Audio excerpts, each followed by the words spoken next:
이 새벽을 주님과 2부 돌아왔습니다. 매주 월요일 이 시간에는 남가주 기쁨의 교회 이황영 목사님의 말씀 보내드립니다. 오늘은 에스라 1장 1절에서 4절까지의 말씀을 본문으로 새 역사란 제목의 말씀 전해주시겠습니다.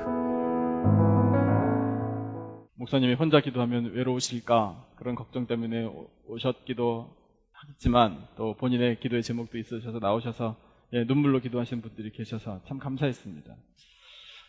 그렇게 기도하는데 저는 기도의 제목을 많이 들고 와서 기도하지 않았습니다. 그냥 빈손으로 성경책만 가지고 와서 기도를 했는데 하나님께서 그렇게 음성을 들려주시는 것을 느꼈습니다. 이런 음성을 계속해서 반복적으로 제 영혼에 하나님이 들려주시는 것을 느꼈는데 그것이 뭐냐면 이 교회의 새 역사를 지금 시작하라. 다시 한번요. 이 교회의 새 역사를 지금 시작하라. 제가 부임한 지 2년하고 몇 개월 지났습니다. 2011년 7월 10일에 부임했으니까 공식적으로 그날 취임 예배를 드렸으니까 2년하고 2개월 공식적으로 지났네요. 담임 목사 부임한 횟수가 중요한 건 물론 아닙니다. 그러나 그런 시간이 흘러 하나님께서 우리 교회를 바라보실 때 하나님께서 그런 마음을 담임 목사인 저를 통해 모든 성도님들에게 똑같이 나누라고 주시는 줄로 저는 확신합니다. 여러분, 우리 교회의 새 역사를 지금 시작해야 합니다. 이것이 하나님의 뜻입니다. 여러분, 그러면 이 교회의 새 역사를 시작하는 것이 과연 무엇인가? 이것을 우리가 알아야 되겠죠. 교회의 새 역사를 생각하기 전에 우리 한 가지만 더 말씀을 좀 생각했으면 좋겠는데, 오늘 우리가 읽은 본문 바로 앞에 여러분 한 장만 넘겨보시면 그 앞장에 참 귀한 말씀이 있습니다. 스크린에도 참 준비가 됐겠네요. 말씀을 한번 같이 보시죠. 스크린에 보시면 아닙니다. 그 말씀은 조금 이따 보고요. 앞장 넘기셨으면 역대상 36장이 나오죠. 36장 21절을 한번 같이 보겠습니다. 죄송합니다. 역대하입니다. 역대하 36장 21절. 스크린에 드디어 나왔네요. 같이 한번 보실까요? 저 말씀을 한 목소리로 읽겠습니다. 시작. 이에 토지가 황폐하여 땅이 안식년을 누림같이 안식하여 70년을 지냈으니 여호와께서 예레미야의 입으로 하신 말씀이 이루어졌더라. 아멘. 여러분, 여기서 한번 보십시오. 하나님이 왜 70년이라는 시간이 무슨 의미가 있을까? 우리가 이렇게 생각하기 할 만한데 하나님 거기에 대해서 이미 대답을 주셨습니다. 70년 동안 내가 할 일이 있다. 하나님께서 하실 일. 그게 뭐냐면 이스라엘 백성들이 살던 이 가나안 땅에서 백성들을 좀 옮겨놓고 바벨론에 가서 포로 생활하는 고생스러운 시간이겠지만 그 시간 동안 나는 이 땅을 좀 내가 다시 회복시켜 주려고 그렇게 했다라고 말씀하십니다. 땅도 안식이 필요합니다. 제가 한국에서 시골에서 목회 4년 좀 넘게 했는데 거기는 인삼이 많이 나오는 동네입니다. 여러분, 인삼 중에 최고의 인삼이 몇 년근인지 알고 계시죠? 보통 아실 텐데 6년근입니다. 6년근. 왜 6년근인 줄 아십니까? 6년 동안 키우기 때문에 6년근입니다. 그래서 1년근, 3년근, 5년근, 6년근 이렇게 다 나눠집니다. 제일 효과가 좋고 최고의 상품이 6년근입니다. 거의 산삼에 비교할 만한 효능이 있다라고 자부하는. 그런데 6년근을 키워내면 6년 동안 그 인삼이 땅에 있는 모든 영양분을 쫙쫙 빨아들이기 때문에 6년근을 걷고 나서 추수하고 나서 그 밭에서는 아무것도 못합니다. 땅이 가지고 있었던 모든 것을 6년근 인삼에게 빼앗겼기 때문에 땅이 황폐해집니다. 그러면 어떻게 해야 하나? 그 땅을 6년 동안 쉬게 해줘야 됩니다. 70년. 하나님께서 70년 동안 이 땅을 내가 안식하게 해주겠다. 그러면 70년 동안 내가 이 땅을 잘 영양분을 다시 채워줘서 젖과 꿀이 흐르는 땅으로 내가 새롭게 만들어줄 테니 70년 동안 잠깐 바벨론에 가 있어라. 이것이 하나님의 뜻이었다고요. 여러분, 하나님께서 역사를 주관하시는데 하나님 계획이 있으십니다. 그러면 우리 교회의 새 역사를 지금 시작하라. 하나님의 계획이 있는 줄로 믿습니다. 그러면 우리가 구해야 합니다. 하나님, 계획이 뭡니까? 하나님, 어떤 역사를 이루기를 원하십니까? 우리 교회를 향해서 하나님 갖고 계신 마음이 뭡니까? 우리가 그것을 구해야 한다는 겁니다. 그렇게 구할 때 하나님께서 우리에게 지혜를 허락해 주실 것이고 갈 길을 열어주실 줄로 저는 믿습니다. 여러분, 그런 믿음을 가지고 하나님의 역사 이루어 가시는 것에 우리 교회를 온전히 하나님 손에 맡겨드리는 우리 모든 성도님들이 되시기를 축원합니다. 그 방법이 있습니다. 하나님이 역사를 이루어 가시는데 그래서 오늘 주신 이 말씀을 통해 우리가 발견할 수 있는 두 번째 하나님, 어떤 하나님이냐면 바로 사람을 통해 일하시는 하나님이십니다. 사람을 통해 일하십니다. 오늘 주신 본문 누가 쓰임받았죠? 고레스 왕이 쓰임받았습니다. 예레미야라는 선지자도 쓰임받았습니다. 이사야 선지자 또한 쓰임받았습니다. 여러분, 이사야 선지자를 통해 고레스 왕이 쓰임받을 거다라고 예언하셨습니다. 200년 전의 일입니다. 스크린에 말씀을 한번 보시죠. 이사야 44장 28절입니다. 같이 한번 읽겠습니다. 시작. 고레스에 대하여는 이르기를 내 목자라 그가 나의 모든 기쁨을 성취하리라 하며 예루살렘에 대하여는 이르기를 중건되리라 하며 성전에 대하여는 내 기초가 놓여지리라 하는 자니라. 아멘. 여러분, 하나님께서 고레스 왕에 대해서 200년 전에 예언하셨습니다. 그냥 하신 것이 아닙니다. 고레스 왕은 그러나 하나님을 잘 섬기는 왕은 아니었습니다. 성경을 연구하는 학자들이, 역사학자들이 열심히 연구해 보니까 고레스 왕이 하나님을 알지도 못했던 왕이며 하나님을 믿었던 왕도 아니고 하나님을 섬기는 왕도 아니었다라고 대부분의 학자들이 공통된 의견으로 이런 주장들을 합니다. 그럼 어떻게 된 건가? 오늘 주신 말씀을 보니까 여러분 본문을 다시 한번 보실까요? 2절 말씀을 보니까 고레스가 하늘의 하나님 여호와께서 세상 모든 나라를 내게 주셨다라고 이렇게 말합니다. 참 듣기 좋죠? 하나님께서도 듣기에 참 좋으셨을 것 같습니다. 3절에 보니까 이렇게까지 말합니다. 3절을 같이 한번 읽어볼까요? 시작. 이스라엘의 하나님은 참 신이시라. 너희 중에 그의 백성 된 자는 다 유다 예루살렘으로 올라가서 이스라엘의 하나님 여호와의 성전을 건축하라. 그는 예루살렘에 계신 하나님이시라. 아멘. 이보다 더 왕의 입장에서 하나님을 찬양할 수 있을까요? 최고 아닙니까? 최고? 고레스 최고. 그런데 아닙니다. 고레스가 신앙이 있어서 하나님을 인정한 거 아닙니다. 이렇게 말한 배경에는 무슨 신앙이 있었느냐 하면 고레스에도 신앙은 있었습니다. 페르시아의 우상으로 만들어 놓은 마르둑이라는 그 신이 나한테 말하기를 이렇게 말하라고 했다. 그 내용이 성경에는 없는 거죠. 그런데 다른 역사 기록에는 있습니다. 페르시아 역사에는 있습니다. 마르둑이라는 신이 나한테 명령을 줘서 이렇게 했다고. 바벨론 시대에 포로로 잡혀왔던 모든 이방 민족들을 다 각자 나라로 돌려보내라고 마르둑 신이 얘기했다고. 그렇게 선정을 베풀면 피식민지 국가들에서 우리 페르시아를 바라볼 때 페르시아 참 고마운 나라, 고레스 왕 참 훌륭한 왕 이렇게 칭찬함으로 그들이 페르시아를 고레스 왕을 경배하게 될 것이다. 이런 믿음을 가지고 얘기한 겁니다. 그런데 그 많은 포로로 잡혀온 민족들 중에 이스라엘이라는 이 민족이 있는데 이 사람들의 신은 여호와 하나님이라더라. 그런데 그 하나님이 예루살렘에서 신앙의 중심을 삼아 거기서부터 백성들의 경배를 받으셨다더라. 그렇구나. 그래서 이스라엘 민족의 입장에 맞추어서 그들을 존중해주는 마음으로 이런 고백을 한 겁니다. 그런데 너무 멋들어졌습니다. 여러분, 여기에서 우리가 계속해서 발견해야 되는 것이 바로 이것이 하나님의 역사다라는 사실입니다. 그의 마음이 마르둑 신이 그렇게 시켜서 내가 그 신의 음성을 듣고 했다라는 그런 뒷이야기가 있던 없던 간에 일단은 그의 입을 통해 이방 왕 스스로를 신격화하는 그런 왕의 입을 통해 여호와 하나님은 영광을 받으십니다. 하나님은 사람을 통해 일하십니다. 이방 왕이면 어떻습니까? 여러분, 이 고레스 왕 말고도 다른 이방 왕들을 통해 하나님은 영광을 이미 받으셨습니다.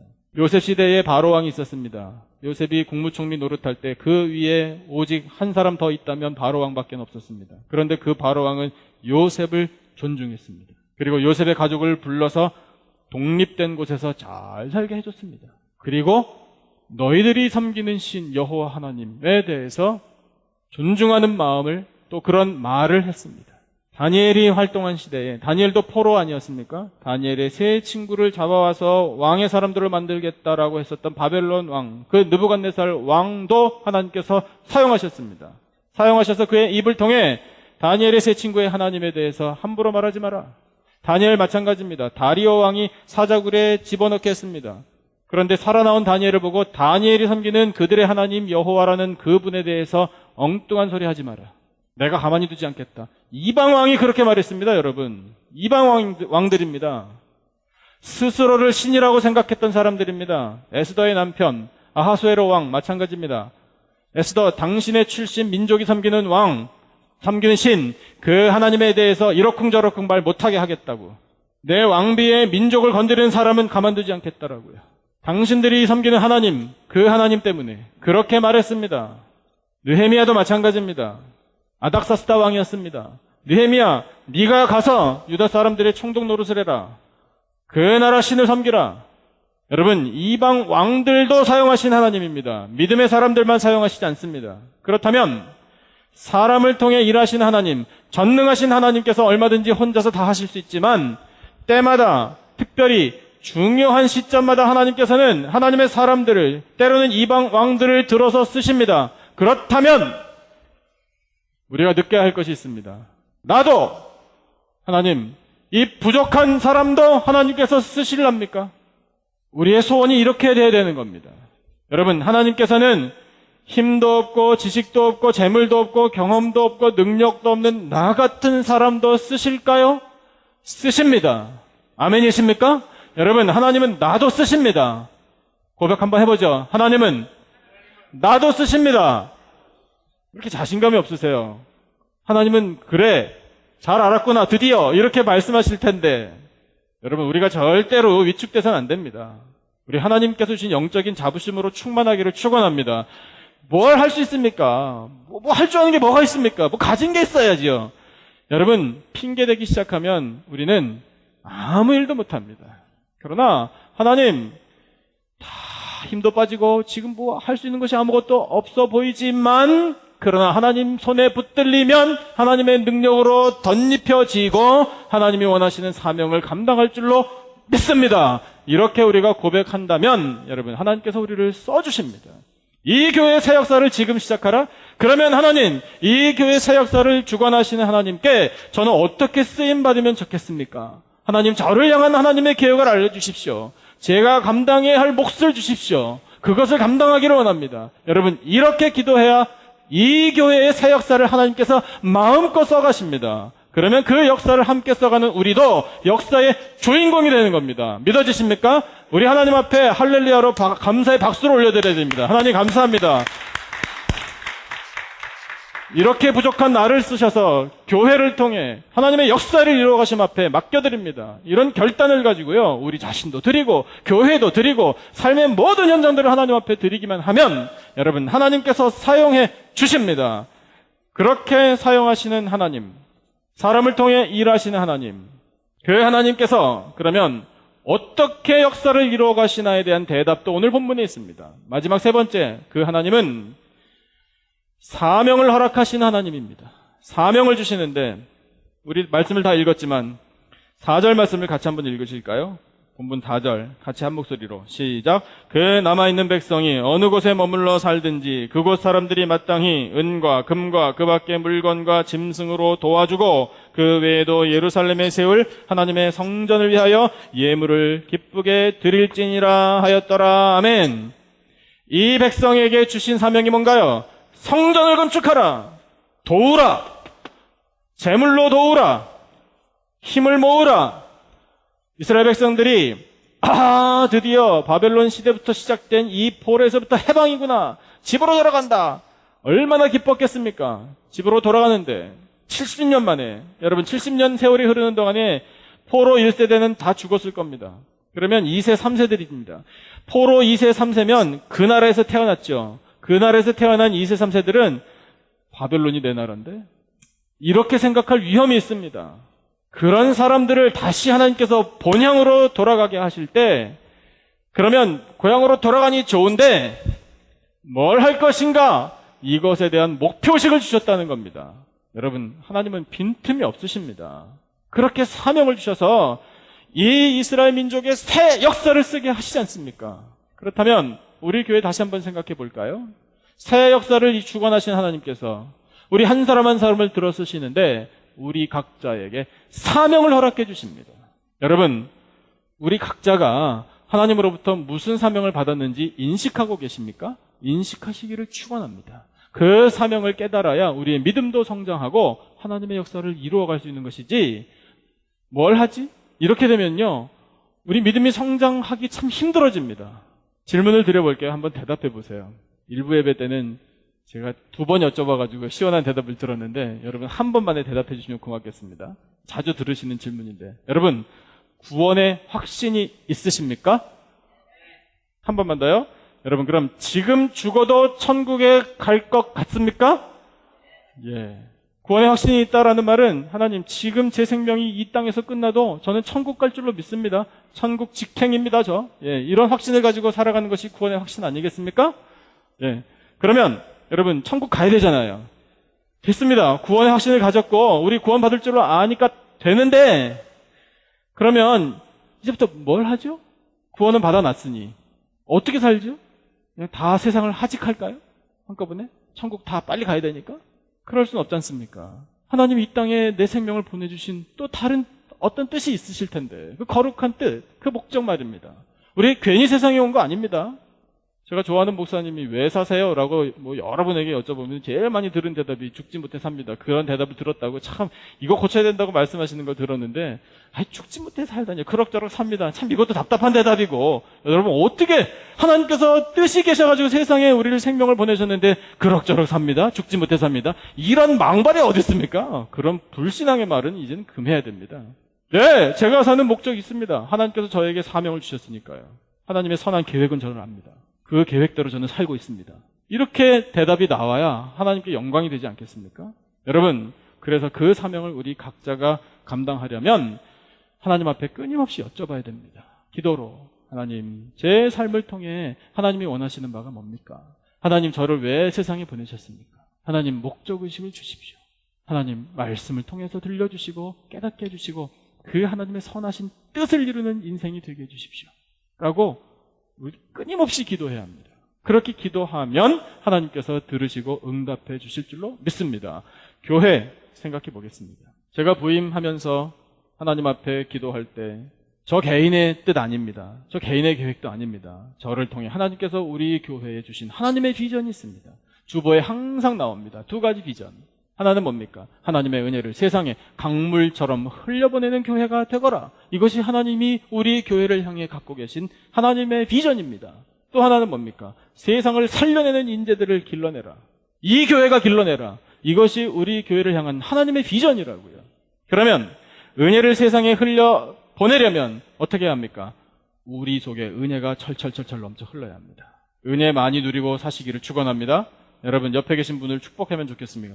은혜 많이 누리시기를 진심으로 바랍니다. 라고요. 축복해 주세요. 예, 은혜 충만히 은혜 넘쳐나는 삶을 사시기를 진심으로 바랍니다. 여러분 은혜는 넘쳐나야 합니다. 그래야 그것이 힘이 되는 겁니다. 그렇게 흘러 넘칠 때 그런 사람들이 함께 모여서 은혜의 공동체를 이루면 우리 교회를 통해 은혜가 생명수 강물이 되어 세상을 덮는 역사가 이루어지는 겁니다. 그것이 교회의 사명입니다. 방법은 뭡니까? 복음을 전파하는 것입니다. 여러분, 사도행전 1장 8절에 나와 있는 그 복음 전파의 단계를 기억하시고요. 지금 내 옆에서 누가 그 복음의 능력을 아직 몰라서 고통당하고 있는가? 내가 아는 사람 중에 아직도 누가 지옥의 사망의 어두운 그림자에 억눌려 있는가? 누가 내 주변에서 지옥행을 결정받고 아직도 모르고 헤매고 살고 있는가를 알아야 합니다. 구원이 누구에게 필요한가? 이것을 알아서 내가 생각할 수 있는 사람, 떠올릴 수 있는 사람, 그 사람을 위하여 기도하고 눈물로 하나님 앞에 간구해야 합니다. 그리고 기회를 만들어서라도 때를 얻든지 못 얻든지 그 복음을 전해야 합니다. 여러분, 입은 뒀다 뭐 하겠습니까? 복음을 전하라고 주셨는데요. 이 입을 가지고 복음을 전해야죠. 그럴 때 은혜가 넘쳐나는 겁니다. 이것이 사명입니다. 구원을 받았으니 이제 뭘 하면서 살지? 이렇게 허무한 인생이 아니라 구원받았으니 그 구원을 전하면서 살지, 이런 삶을 살아가는 것이 하나님께서 새 역사를 시작하게 하시는 우리들을 향한 하나님의 계획이라는 겁니다. 아까 우리 장로님 기도하실 때 가슴이 너무 뜨거워졌습니다. 다음 세대를 위한 기도를 그렇게 해주셔서 하나님께서 들으시고 꼭 응답해 주실 줄로 저는 믿습니다. 여러분, 다음 세대에 대해서 관심을 많이 가지셔야 합니다. 제가 일부 예배 드리러 오신 우리 가족들 조금 언짢게 해드렸습니다. 근데 여러분도 언짢으실지 모르겠지만 이해하시고 좀 들으십시오. 여러분, 우리 저쪽 교육관 너무 멉니다. 가운데 축구장이 떡하니 자리 잡고 있어가지고요. 저기까지 언제 가나. 이런 느낌 버리시기를 바랍니다. 여러분, 교회 오시면요, 그냥 한 바퀴 도세요. 예배 드리시기 전에 좀 일찍 오시면요, 그냥 교육관까지 갔다 오십시오. 가셔서 그냥 가시는데 가시면서 생각을 좀 해주십시오. 하나님, 여기서 우리의 자녀들이 말씀을 듣고 잘 자라나게 해주십시오. 하나님, 세상 악합니다. 이 악한 세상, 하나님을 우습게 여기는 이 세상에 나가서 우리의 자녀들이 절대로 그 앞에 위축되지 않기를 원합니다. 아니, 도리어 그 세상을 복음으로 바꿔나가는 인재들이 되기를 원합니다. 이 교회에서 그 꿈을 이루라고 하나님께서 이 터전을 주신 거 아닙니까? 라는 마음으로 여러분 속으로라도 기도를 하시면서 저 교육관에 한 번쯤 다녀오시면 참 감사하겠습니다. 교육관 멀다라는 이야기를 제가 많이 들었습니다. 부임하자마자부터. 또 어떤 분은 우스갯소리지만 다녀오면은 이 신발이 많이 고장난다고, 구두가, 그런 말씀 하시는 분들도 계시는 거 제가 들었습니다. 다 이해합니다. 그럴 수 있습니다. 괜찮습니다. 괜찮은데 그럼에도 불구하고 여러분, 하나님께서 이 터전을 주시고 우리의 자녀들이 여기서 길러지게 하셨다면 기성세대의 책임은 이 자녀들을 정말 믿음으로 똘똘 뭉친 사람들로 길러내야 되는 겁니다. 할 일이 얼마나 많습니까?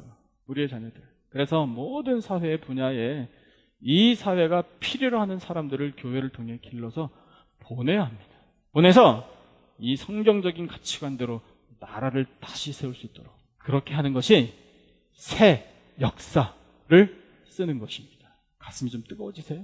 가슴이 뜨거워지시기를 진심으로 바랍니다. 우리 다음 세대만 생각하면 가슴이 뜨거워져서 이 아이들을 어떻게 키울 것인가, 어떻게 말씀대로 키울 것인가, 이것을 우리가 고민하고 할 일을 하고 애정을 쏟고 눈물로 기도하고 그렇게만 하기만 하면 여러분, 하나님께서 허락하신 비전을 하나님께서 이루어 가실 줄로 믿습니다.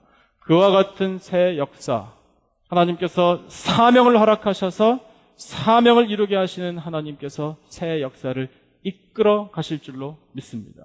그 이끌어 가시는 하나님의 놀라우신 은혜 앞에 우리가 감사하고 우리의 삶도 그대로 바쳐드리고 교회도 바치고 우리의 삶의 모든 현장들을 하나님 손에 맡겨드려서 하나님이 이끌어 가시는 새 역사에 동참함으로 놀라운 역사의 주인공이 다 되는 저와 여러분이 되시기를 주님의 이름으로 축원합니다.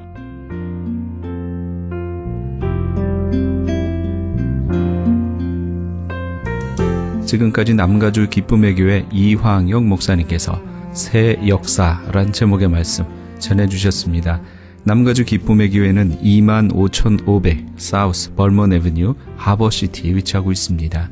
신앙상담이나 교회에 대해서 좀 더 자세히 알기 원하시는 분은 전화 310-326-0300 310지역 326-0300 남가주 기쁨의 교회로 연락 주시기 바랍니다.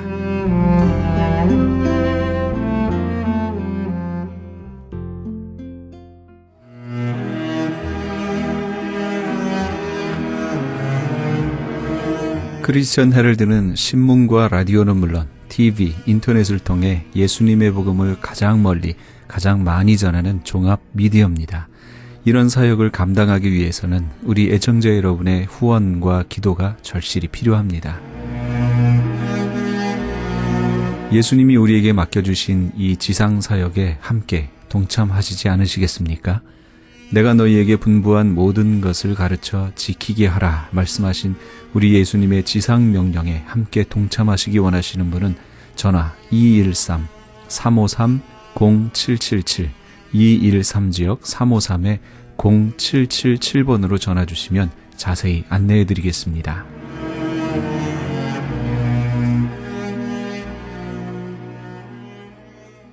지금 여러분께서는 AM 1650과 인터넷을 통해 미 전역과 전 세계에서, 하와이에서는 AM 1540으로 방송되는 크리스찬 헤럴드의 이 새벽을 주님과 2부 함께하고 계십니다.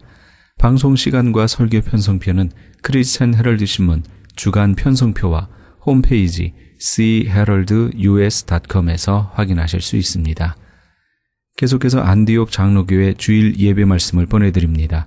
오늘은 사도행전 8장 26절에서 40절까지의 말씀을 본문으로 지윤성 목사님께서 빌립의 전도와 에티오피아 내시의 구원이란 제목의 말씀 전해주시겠습니다. 하나님의 마음, 우리 이걸 잘 알아야 돼요. 잘 알아야 돼요. 결국은 어떻게 합니까? 빌리 집사님께서 그 영혼에게 다가갑니다. 그래서 그 영혼을 구원시킵니다. 예수를 믿게 합니다. 자, 하나님은 그러면은 왜 이 빌립 집사를 그 한 영혼에게 보내셨는가? 이 세상에 이 버림받은 한 영혼이 수없이 많은데 왜 그 많은 영혼 가운데서 하나님은 유독 이 한 영혼에게 찾아가라고 하셨을까? 하나님께서 구원을 안 시키면 안 되겠다 하는 그 마음을 이 사람에게, 이 사람의 행실을 통하여서 하나님께서 가지셨던 것 같아요. 우리의 기도, 우리의 간구, 우리의 노력, 여러분들 이것을 통하여서 하나님의 마음, 하나님의 역사를 이끌어낼 수가 있는 거예요. 이끌어낼 수가 있는 거예요. 우리 오늘 본문에 보면은 에티오피아 내시가 나옵니다. 내시. 오늘날 내시, 우리 조선시대의 내시, 그죠? 목소리부터가 그냥 여성스러워, 네 하는 그런 내시 우리 생각하는데 조선시대 그런 내시가 아닙니다. 이 사람은 왕의 국고를 맡은 재반상, 그래서 번역을 아마 이렇게 한 것 같아요. 국고를 맡은 최고의 권력자였습니다. 왕의 신임이 가장 두터운 사람이었어요. 27절 말씀에 보면 에티오피아 여왕 간다게의 모든 국고를 맡은 큰 권세가, 우리 조선시대의 내시가 공개적으로 큰 권세가 있었습니까? 그건 아니잖아요. 이 사람은 지금 재정 국고를 맡은 큰 권세가 있는 내시였다. 그런데 이 사람이 하나님의 마음을 움직였던 게 있어요. 여러분, 복받은 사람, 복받을 사람은 이유가 있어요. 잘 기억하세요. 잘 기억하세요. 하나님의 마음을 움직여서, 이 사람은 움직여서 구원의 축복을 받았고, 구원받은 우리들은 다른 축복을 하나님께로 우리가 받게 되는 거예요. 뭡니까? 이 사람은 예배하러 예루살렘에서 왔다가 돌아가는 길이었어요. 왜? 국정을 논하기 위해서 예루살렘을 방문했느냐? 그게 아닙니다. 이 사람은 단순히 예배 드리기 위해서, 아마 오래전 전통적으로 여호와 하나님을 믿는 바로 이 유대교를 숭배하고 있었던 것 같아요. 그래서 아마 예루살렘에서 한번 예배를 드리자, 이런 열망 때문에 예배를 드리고 돌아가던 길이었어요. 유대교를 믿어서는 안 돼요. 그래서 하나님께서 예수의 복음을 증거하기 위해서 여러분 이 사람을 보냈는데, 한번 생각해 보세요. 이 사람이 이 예배, 내시가 중요했던 예배, 이 예배는 에티오피아에서 예루살렘까지 한 번에, 저 지도를 보세요. 저기가 중동 지역의 지도입니다. 밑에 쪽이 에티오피아고, 에티오피아에서 예루살렘까지 직선거리로 물론 갈 수도 없지만 비행기로 직선거리로 1200마일이, 저 사하라 사막이 시작되는 저 사막길을 에티오피아에서 수단을 거쳐서 에집트를 거쳐서 중동의 여러 나라를 거쳐서 예루살렘으로 들어가게 돼 있어요. 땅이 저렇게 되는 거예요. 여러분, 좋기 서너 달, 글쎄요, 5-6달 더 걸리지 않겠습니까? 무엇하러? 한 번 예배 드리기 위하여서, 저렇게 국사에 바쁜 어른이 저렇게 정말 자기 시간과 짬을 내기 힘든 사람이 그 먼 길을, 예배가 중요하기 때문에 왔어요. 여러분, 이게 중요한 겁니다. 하나님 앞에 드리는 예배를 위하여서 내 시간과 내 물질과 내 인생을 바친다고 할지라도 우리는 아깝게 생각을 해서는 안 될 정도로 예배가 중요하고 귀하다고 생각을 하는데, 오늘날 우리의 신앙이 어때요? 예배가 얼마나 우스워졌어요. 예배가 얼마나 소홀해졌어요. 예배가 얼마나 대충 넘어갑니까? 그래도 우리가 예수 믿는다고, 그래도 그 예배를 통해 하나님을 만날 수 있다고, 은혜를 받을 것이라고 우린 착각을 하고 있는 거예요. 우린 착각을 하고 있는 거예요. 우리 한국의 가장 큰 전통은, 하나님이 우리 한국을 왜 축복하셨습니까? 한국교회를 왜 축복하셨어요? 뭐가 잘난 민족입니까? 뭘 잘했습니까? 조상 대대로 우상을 섬겼던 나라. 그리고 민족성이 뛰어나지만은 여러분, 우리 한국 사람들이 하나님 앞에서 보실 때는요, 그저께 이 OECD 국가에서 한국 사람들이 여러 가지 조사 가운데서 이 갈등 지수가 세계 두 번째래요. 근데 첫 번째는 어느 나라인지 제가 잠깐 생각했는데, 거기는 그 나라는 그건 갈등이 아니고 종교, 민족이 여러 민족으로 된 하나의 국가이기 때문에 서로 그냥 종교가 다르고 말이 다르고 민족이 달라서 한 나라지만, 그래서 그 싸움 나라고, 단일 민족으로서는 세계 1위. 갈등 지수가 뭔가 하면 남 시기하고 싸우고 헐뜯고 이런 게 갈등 지수인데 세계 1위라는 거예요. 한국 사람 모이면 싸우고 시기하고 투쟁하고. 어떻게 이런 사람, 이런 나라를 하나님이 복 주십니까? 하나님은 예수 안 믿어도 이렇게 하면은 싫어하시는 거예요. 그러나 예수 믿어도 이렇게 하는 건 잘못된 거예요. 그런데 그런 갈등을 덮을 만큼 잘한 것이 있어요. 한두 가지 있는데 그 중에 하나가 하나님 앞에 예배 잘 드리는 이 정성을 하나님이 보신 거예요. 우리 민족적으로는 이렇게 남을 시기하고 질투하고 미워하는 그런 습성들을 가지고 있지만, 그러나 또 그 열성을 가지고 하나님을 잘 믿었어요. 그래서 예배 드리고, 옛날에는 이미 다 세상 떠나신 그 한 오래전에 예수 믿었던 분들은 지금이 한국교회 뭐 시골 방방곡 곳에 다 교회가 한두 개씩 세워졌지만, 옛날에는 한 마을 한 읍에 교회가 하나 있으면 주일날 그 예배 드리기 위해서 새벽부터 새벽잠을 설쳐서 짐 싸들고 그 가서 주일 저녁까지 예배 드리고, 마치 월요일날 새벽에도 도착하는 이런 교회들이 얼마나 많았어요. 10리 20리길을 새벽 예배 가서 예배 드리고 하루를 시작하는 이런 사람들이 한국에 얼마나 많았어요. 이게 한국의 전통이었고, 하나님은 이 믿음, 이 정성 보셔서 예배 잘 드리는 믿음, 이것 때문에 우리 민족에 축복하시고 교회를 많이 세워주신 거예요. 여러분, 다른 거 아니에요? 그거예요, 제가 볼 때. 그런데 여러분, 저와 여러분들의 신앙이 오늘 얼마나 타락했습니까? 얼마나 변질됐어요. 이 내시는 그 먼 거리를 수레를 타고 그 더운 날씨, 오늘날에는 좋은 자동차 에어컨이 다 있는 차를 타고 와도 교회가 멀다 가깝다, 바빠서 못 간다, 시간이 바쁜 것을 따지면 이 4시만큼 이 국사를 왕의 일을 맡은 사람이 몇 개월을 비워서 그렇게 할 수 있는 위치에 있는 그런 일을 지금 하고 있는데 얼마나 바쁜 사람이에요. 근데 그 시간을 내는데, 우리는 물론 그렇게 잘하는 분들이 있어요. 가정일도 바쁘고 직장일도 바쁘고 사업도 바쁘고 뭐 바쁘지만은 그 가운데 시간 내에서 예배 시간을 쫙 정해서 얼마나 좋아요. 그런데 시간이 있어도 안 와요. 그거는 습관이 안 되었고 그냥 안 가는 날로 정하는 거예요. 그냥 내가 한번 정하면 그것만 가는 거예요. 한 번, 한 달에 한 번, 혹은 일주일에 한 번 딱 그것만 정해놓고 더 이상 안 하는 거예요. 안 돼요, 여러분. 그런 신앙 갖고는 절대로 하나님이 기뻐하지 않아요. 이거 고쳐야 돼요. 그렇게 하면 복을 못 받아요. 예배가 등한해지는데 어떻게 하나님을 만날 수 있으며 복을 받겠습니까, 여러분? 하나님은 이 이방인을 왜 구원시키려고 그 중요한 빌립 집사를 보내겠습니까? 이런 믿음, 이런 정성, 하나님의 감동이 이 사람에게 가지 않았겠습니까? 예배 잘 들으셔야 돼요. 누가 말하든 안 하든 간에 예배 잘 드려야 돼요. 중직자들부터 먼저 모범을 보여야 돼요. 모범을 보여야 돼요. 한국에 아주 유명한 목사님이 계세요. 내가 보니까 너무 교회도 그렇고 하나님이 큰 축복을 하셨어요. 근데 이렇게 이렇게 행실이나 이런 걸 보면은 참 덕이 안 되는데 하나님은 이렇게 사랑하셨어요. 그래서 우리 목사님들끼리 만나서 이제 유명한 목사님들 이렇게 이야기를 하다 보면 한 분이 그 이야기를 하시는 게, 도대체 하나님은 불공평하셔. 어떤 분은 나 같은 사람은 좀 그래 복을 주면 정말 그 복을 가지고 물질 주고 교인 주고 수만 명 이렇게 하면 정말 큰일 하나님 기쁘게 할 텐데 그거 아니에요.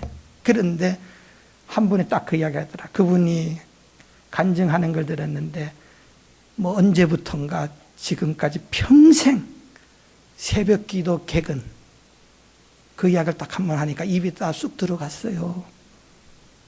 자기는 평생 중학교 때인가 언제부터 새벽 기도 객은, 제가 누구라고 말씀하는데 너무 유명한 분이에요. 한국교회에. 결국은 그런 거구나. 하나님은 뭔가 한 가지 그거구나. 제가 그걸 깨달았어요. 여러분, 시편 84편에서 여호와여 주의 장막이 어찌 그리 사랑스러운지요. 시인은 고백을 합니다. 그러면 그 마음에 시온에 그 마음에 시온을 향한 대로가 열린 사람, 하나님의 전을 찾고 사모하는 사람, 바로 이 사람은 눈물의 골짜기가 기쁨의 샘으로 하나님이 바꾸어 주시겠다라고 말씀을 하고 계세요. 그냥 시간이 있어서 오는 것도, 예배 정해서 오는 것 중요하지만 바쁜 가운데, 정말 공모 가운데, 여러 가지 일 가운데 시간 내서 오는 거 하나님 그거 더 기뻐하십니다. 하나님은 그거 다 보상해 주시는 거예요. 우리 왜 그 믿음 못 가지십니까? 왜 그 손해 안 보려고 합니까? 왜 그걸 시간 낭비라고 생각합니까? 그렇지 않아요. 여러분들 꼭 이 빌립 집사가 저 복음 전했던 이분 4시에 이 믿음 한번 우리 다시 한번 생각해 봐야 돼요. 한번 생각해 봐야 돼요. 두 번째로 이 사람은 또 어떤 사람이었느냐? 하나님의 말씀에 대한 사모하는 마음을 가지고 있었어요. 그러니까 우리 기독교 우리 여러 가지 가장 중요한 핵심 사항을 이 사람은 다 행했던, 예배 잘 드렸고 또 한 가지 하나님의 말씀에 대한 올바른 자세, 태도. 빌립 집사님이 이 사람 가까이 갔더니 이 사람이 성경을 읽고 있었어요. 그게 바깥에 소리를 내서 성경을 읽는 그 소리가 밖에까지 들려왔다. 그런데 이 사람이 지금 성경을 읽는 건 지금 긴 여행 중이었어요.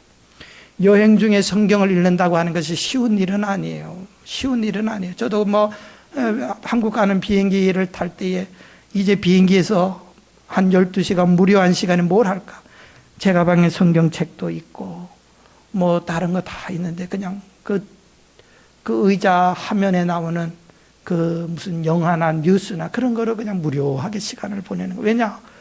피곤하기 때문에. 그런데 이분이 그 피곤한 가운데서도 성경을 읽고 있었어요. 여행 중에 성경을 읽고 있었다. 이거는 이분이 성경에 대한 태도와 얼마나 성경을 사모했는가. 여러분 여행을 갈 때에 꼭 성경을 휴대하세요. 오늘 우리 연휴를 맞이해서 성도님들 몇 분들이 여행을 가시고 그렇게 하셨는데요. 꼭 성경을 휴대하세요. 가지고 다니시는 게 내 성경책. 내 성경 가지고 교회 올 때도 성경 가지고 오세요. 꼭 성경 가지고 오세요. 예배 드릴 때도 성경 안 갖고 오시면 안 됩니다. 꼭 가지고 오시고 여행 중에도 그래서 항상 성경을 펴서 읽고 피곤하지만 성경을 읽고 학개서 2장 2절에 보면은 여호와께서 내게 대답하여 가라사대 너는 이 묵시를 기록하여 판에 명백히 새기되 달려가면서도 늘 읽어야 되는데 성경을 달려가면서도 읽게 하라 그랬거든요. 집에서도 읽고 달려가면서도 읽고 시간 나는 대로 이렇게 성경 읽는 사람 하나님께서 기뻐하시는 거예요. 근데 이 사람은 성경을 읽는데 또 다른 특징은 성경을 그저 이방인이 알면은 뭘 알겠어요. 구약의 성경인데 이사야 성경인데 빌립 집사님이 성경 읽는 걸 듣고 이 사람에게 가까이 갑니다. 그래서 이 사람에게 질문합니다. 당신 성경을 읽고 있는데 그게 무슨 말인지 압니까? 알고 읽습니까? 31절에 뭐라고 말합니까? 대답하되 지도하는 사람이 없으니 어찌 깨달을 수 있느냐 하고 빌립을 청하여 병거에 들어오도록 했다. 다시 말하면 참 이상해요. 무슨 내용인지도 모르고 성경을 읽고 앉아 있었다고 말이에요. 여러분 왜 성경 안 읽어요? 첫째로 성경 읽으면 무슨 말인지 몰라서 안 읽어. 왜 안 읽어요? 성경 읽으면 졸려 따분해 무슨 소리인지도 모르고 믿어지지도 않는 이상한 소리가 있다고 그렇게 이야기하는 분들도 있어요. 그러나 모든 성경은 하나님의 감동으로 된 것으로 내가 성경을 읽으면 이해가 되지 않아도 성경을 읽는 거예요. 읽으면 성령 하나님께서 지혜를 주셔서 나로 하여금 깨닫게 하는 거예요. 이해 안 된다고 안 하면 접어두면 그걸 못 읽는 거예요. 그러나 여러분 우리 어머니가 어렸을 때에 밥을 해주면은 그게 자관 밥맛이 있든 없든지 간에 어린아이들이 엄마가 차려주면은 좋은 음식일거니 먹는 거예요. 이게 성분을 따져서 현미니 아니면 흰쌀밥이니 콩이 들어갔으니까 영양가가 있니 없니 오메가3가 있니 없니 이런 거 따져가면서 밥 먹습니까? 그냥 주니까 먹는 거예요. 그럼 보면은 그 밥을 먹으면 나도 모르게 건강해지고 무럭무럭 자라나게 되는 거예요. 하나님의 말씀을 물론 다 이해하고 다 믿어 적었고 읽어야 되는데 그렇지 못할지라도 읽으면 하나님께서 믿음 줘요. 그리고 다 깨닫게 하고, 그래서 나중에 그 믿음이 점점 올해 성경을 삼독하라 그랬죠. 삼독이죠. 삼독하면 어떻게 한다 그랬어요? 삼독하셨어요? 지금도 안 늦었어요. 우리 그 권사님은 한 주에 한 번 읽으신다 그랬나요? 한 달에 한 번 읽으신다. 한 달에? 그냥 벌써 이제 앞으로도 넉 달 남았나요? 충분히 읽을 수 있어요. 그 다음에 성경을 읽을 때에 아주 중요한 것이 하나 또 있어요.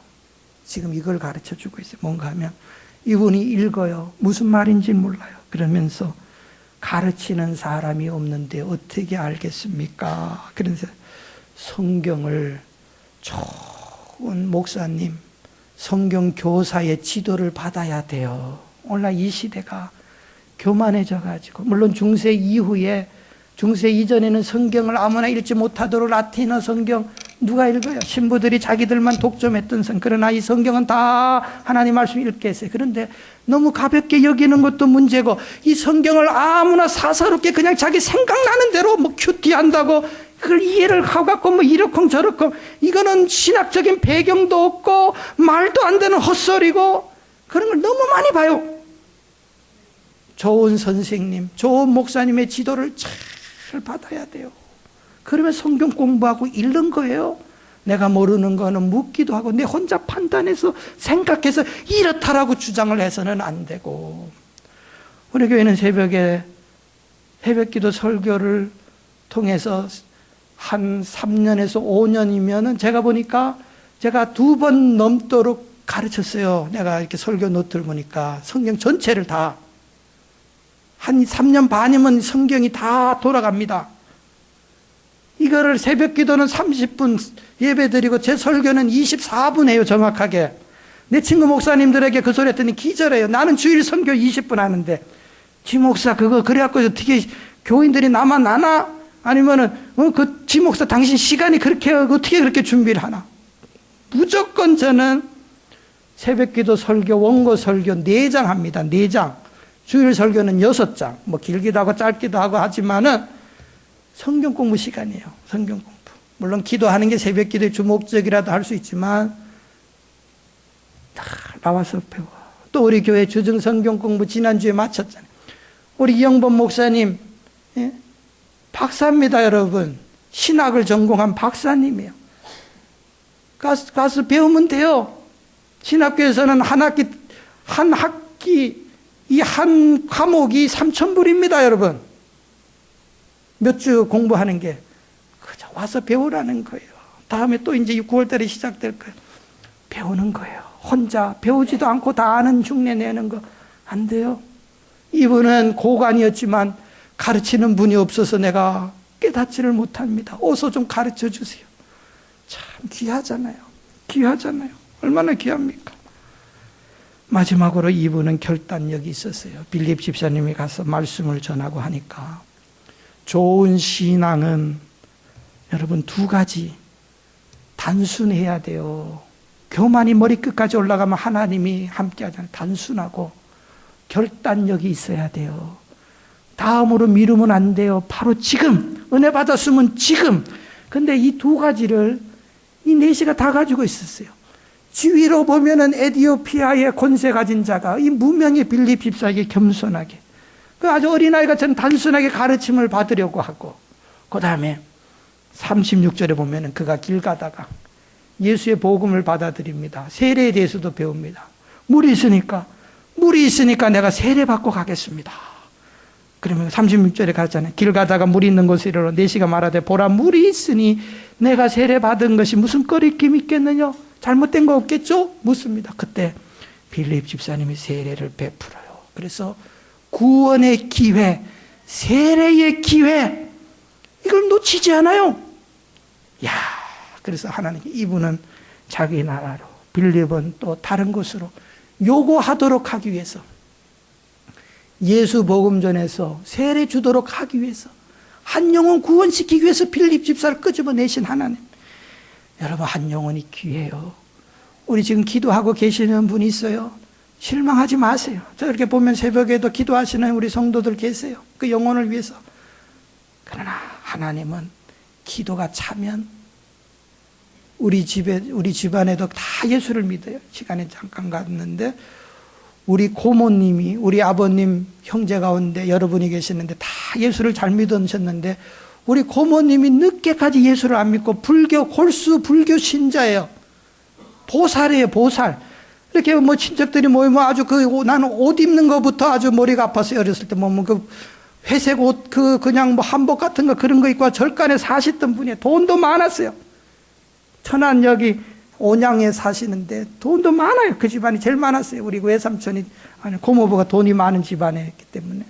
근데 그 돈 다 절에다 갖다 바치네. 근데 우리 아버님이 이제 돌아가실 즈음에 병원에 잠깐 중환자실에 계신데 우리 고모님이 우리 고모니가 누나예요. 고모가 와갖고 막 눈물 흘리고 동생 왜 그렇게 됐어? 왜 나보다 빨리 죽으면 어떡해? 막 그러시는 거예요. 그래서 내가 고모 기도했어. 그랬더니 이제 부처님께 맨날 기도한다는 거예요. 고모, 예수 믿어야 돼. 그래갖고 내가 그랬어요. 아버지 살아나시면 예수 믿을 거야. 그랬더니 그래 살아나야지. 그럼 내가 교회 가서 예수 믿는다. 막 그러시더라고요. 우리 아버님이 볼 때마다 누님 예수 믿어야 돼요. 맨날 그래도 안 믿었는데 그 아버님 돌아가셨어요. 그 다음에 저는 미국 오고 근데 우리 어머니가 작년인가 오셨어요. 그 이야기를 하셨는데 우리 고모님이 한두에 있다가 무슨 일 때문에 저를 떠나서 예수를 믿기 시작했는데 얼마나 그 다음에 세상 떠나셨어요. 작년인가. 얼마나 예수를 잘 믿었는지 막 그냥 교회 가서 그냥 사는 거예요. 할머니가. 그래갖고 365일 교회에서 철야하는 불교 믿는 사람은 예수 믿어도 잘 믿습니다. 막 그냥 목사님 뭐 해다 드리고 막 완전히 교회에서 사는 거예요. 그 자식들도 교회 아무도 안 다니는데 다 지금 교회 다 다녀요. 잘 다니고 얼마나 그렇게 우리 어머니가 그러는 거 네 고모 어떻게 예수를 정말 막 전도를 하고 막 말만 끊으면 예수 한 15년 그렇게 하시다 세상 떠났어요.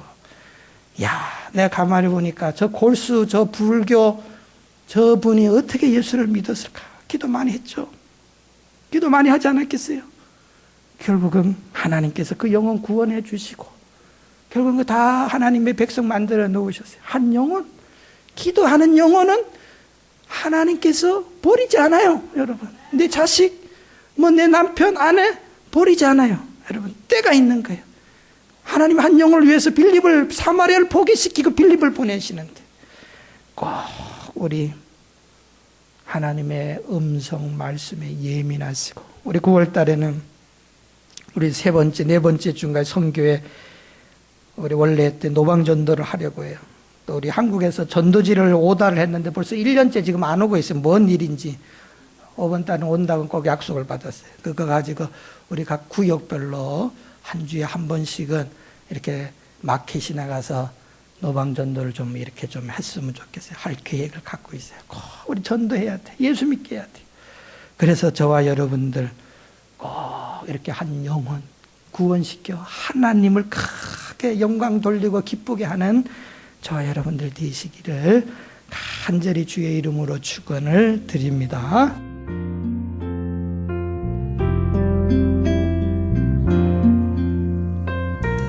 지금까지 안디옥 장로교회 지윤성 목사님께서 빌립의 전도와 에티오피아 내시의 구원이란 제목의 말씀 전해주셨습니다. 안디옥 장로교회는 2720 몬트로즈 애비뉴 몬트로즈에 위치하고 있습니다. 신앙상담이나 교회에 대해서 좀 더 자세히 알기 원하시는 분은 전화 818-249-2871 818지역 249-2871 안디옥 장로교회로 연락 주시기 바랍니다.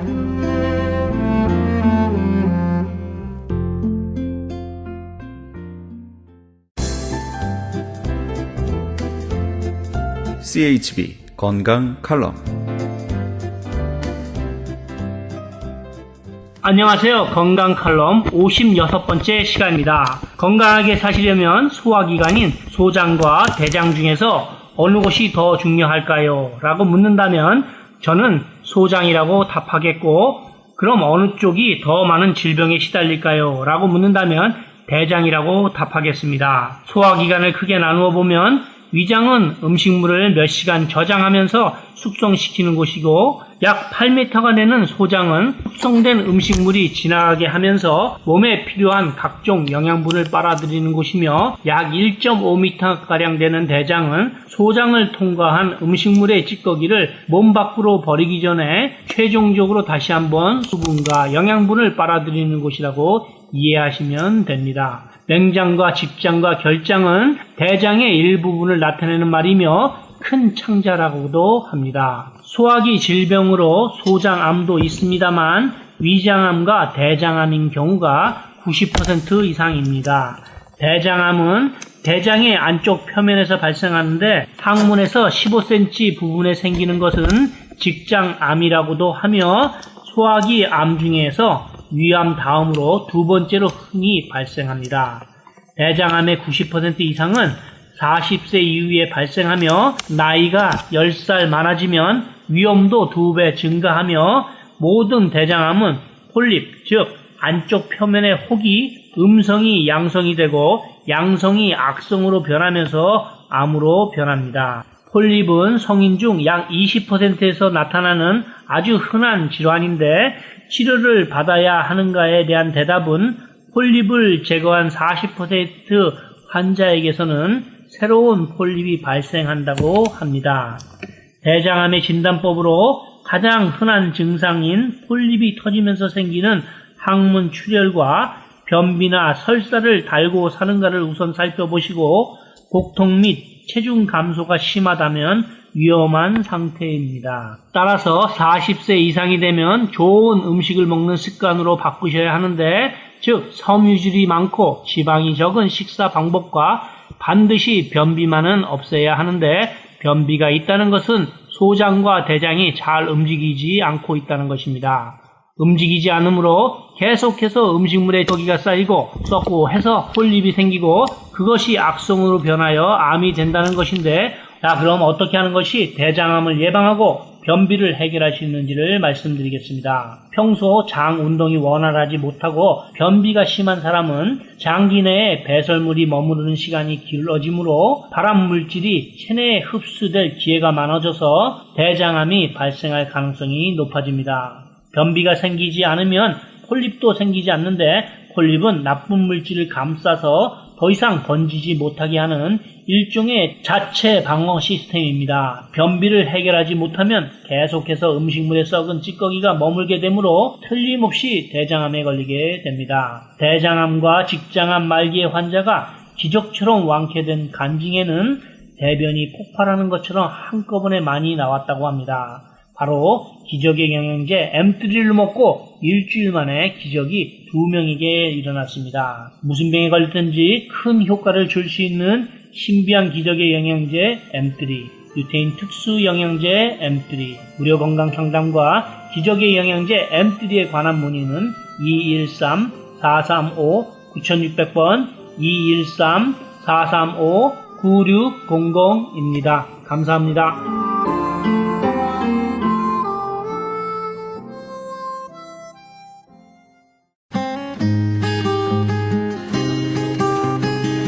교계 게시판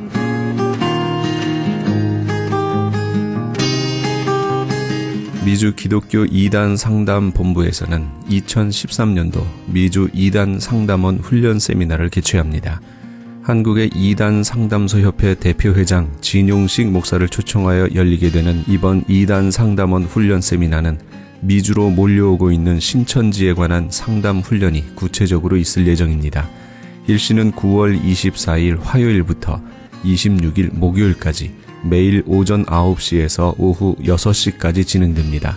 장소는 동양선교교회며 대상은 목회자와 신학생, 평신도 등 누구나 2단 상담자가 되기를 원하시는 분이며 반드시 사전 등록을 해 주셔야 합니다. 회비는 100불이며 등록 및 문의에 대한 좀 더 자세한 사항은 323-823-0691, 323지역 823-0691으로 하시기 바랍니다. 남가주 신학대학 대학원에서 학생을 모집합니다. 상담 심리학 석사 한국어 과정이 개설됐고 LA 한인타운에 분교를 두고 있습니다. 대학부와 대학원의 학위 과정이 있습니다. 좀 더 자세한 사항은 한국어 담당 213-923-7133 213-923-7133번 세뮤얼 원 박사에게 하시기 바랍니다. 최홍준 목사가 원장으로 있는 국제목양원에서는 건강한 교회 만들기 위한 컨퍼런스를 엽니다. 개 교회의 목사, 장로와 함께하는 세미나입니다. 일시는 10월 8일 화요일부터 9일 수요일까지며 장소는 나성 영락교회입니다. 자세한 문의는 949-751-8507 949지역 751-8507번으로 하시기 바랍니다. 조병국 목사가 대표로 있는 예수사랑 세계 선교회에서는 찬양 사역자와 컴퓨터를 다룰 수 있는 사역자를 모집합니다. 본 선교회는 LA 다운타운에서 노숙자를 비롯한 소외된 이웃들을 위해 봉사하고 있으며 특히 호두과자를 구워 나누며 섬기고 있습니다. 좀 더 자세한 문의는 213-445-2488 213지역 445-2488번으로 하시기 바랍니다. 전문 성인 연극당 이즈키엘에서 창단 기념 첫 성극 만남을 공연하고 있습니다. 일시는 11월 24일까지 매주 주일 오후 7시에 있으며 장소는 2515 베벌리 블루버드에 위치한 마음이 가난한 사람들의 교회입니다. 좀 더 자세한 문의는 213-200-9544 213지역 200-9544번으로 하시기 바랍니다. 교계 게시판에 대한 좀 더 자세한 사항은 크리스찬 헤럴드 신문 교계 소식란을 참조하시기 바랍니다.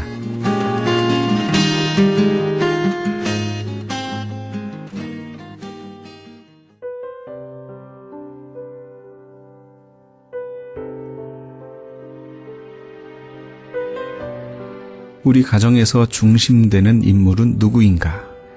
가정에는 각기 다른 모습을 지닌 가족 구성원을 인격적으로 하나 되게 해주는 응집력을 돋우는 힘이 있는 사람이 필요합니다. 흐트러진 모습으로 가정을 등한시한 채 각자의 생활만을 유지하는 가정에는 행복이 찾아올 수 없습니다. 행복한 가정은 분명한 지도자가 있어야 합니다. 그분이 바로 예수 그리스도이어야겠지요. 예수님은 한 가정을 사랑과 행복으로 접착시키는 능력을 지니셨습니다. 결혼식에서 주례 목사님은 서약 후에 두 사람이 이제 주 안에서 하나 되고 떨어질 수 없음을 선언합니다. 곧 주님이 가정생활의 중심 되심을 의미하며 진실한 사랑으로 하나 되게 하심을 뜻하는 겁니다. 부부간에, 부모와 자식 간에, 그리고 전체 가족 사이에 진정한 조종자가 되실 수 있는 분은 예수님이십니다. 주님을 모신 가정은 행복의 비결을 아는 가정입니다. 진실로 우리 가정의 주인 되시며 중재자 되시는 분은 예수 그리스도이신가? 다툼과 미움, 분열의 자리를 주님 때문에 양보하고 있는가? 우리 자신과 가정을 돌아보시는 그런 하루 되시기 바랍니다. 이 프로그램은 먹는 음이온 TM 포뮬러를 취급하는 효과적기로 소문난 내처 영양제 센터와 이민법을 전문으로 하는 김한주 변호사 사무실에서 도움 주셨습니다. 지금까지 크리스찬 헤럴드 방송에서 보내드린 이 새벽을 주님과의 정영철이었습니다. 고맙습니다.